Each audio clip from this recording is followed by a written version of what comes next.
gwamnati a mataki na jiha, amma a cikin kowane adversity cikin kowane rashin jin daɗi mafi yawa ana samu a waye gari ainihin ya zama alheri. So da yawa al'amari zai faru da kai kana tunanin shari ne, amma sai a waye gari ya zama alheri. Daga cikin alheri, Your Excellency, wanda al'amarin nan ya bijiro da shi a tare da mu akwai samari matasa waɗanda sun kai imani da shugabancinka da al'adarka da ɗabi'unka.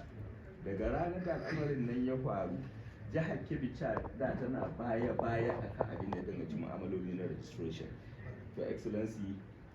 samarin nan matasan nan sun cancanci yabo, kuma ina son a ba su dama ko da ta minti ɗaya su yi bayani a kan matakan da sun ka ɗauka da kuma nasarori waɗanda sun ka samu a kan abin da danganci registration. Your Excellency, sun amince da in roƙa musu alfarma